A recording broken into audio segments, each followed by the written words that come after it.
ఈ వేదిక మీద నిఖత్ జరీన్ ఉన్నది, ఆ అమ్మాయి బాక్సింగ్కు ఛాంపియన్. ఈషా సింగ్ ఉన్నది, ఆ అమ్మాయి స్పోర్ట్స్కు ఛాంపియన్.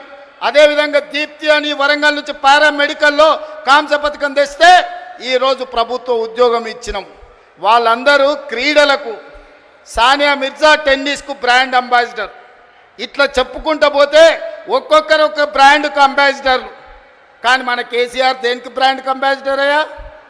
ఫుల్కో హాఫ్కో బ్రాండ్ అంబాసిడర్ ఆయన. అందుకే ఈ రాష్ట్రాన్ని మొత్తం ఒక తాగుబోతుల సమూహంగా మార్చి ఊర్లూరులో బెల్ట్ షాపులు తెచ్చి మందులని మనుషుల్ని మందులో మత్తులో ముంచి ఆలోచన చెయ్యకుండా చేసి అధికారంలో కూర్చోవాలి అనుకున్నాడు.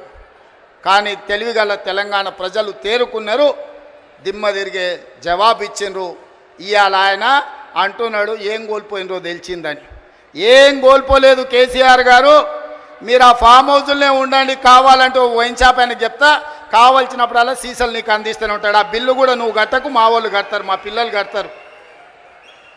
నీ ఇంట్లో 4 పదవులు కోల్పోయారు తప్ప తెలంగాణ సమాజం ఏం కోల్పోలే. నీ నౌకరి పోతే తెలంగాణ నిరుద్యోగ యువకులకు, నీ తండ్రి కొడుకుల నౌకరి ఊడగొడితే తెలంగాణ నిరుద్యోగ యువకులకు 10 నెలల 50,000 ఉద్యోగాలు ఇచ్చిన ప్రభుత్వం ఈ దేశంలో ఏదైనా ఉంది అంటే అది ఇందిరమ్మ ప్రభుత్వం. ఆ ఇందిరమ్మ ప్రభుత్వంలో 50,000 ప్రభుత్వ ఉద్యోగాలు ఇచ్చిన ఘనత నా మంత్రివర్గ సహచరులదని నేను ఈ వేదిక మీద నుంచి గర్వంగా నేను చెప్పదలుచుకున్నా.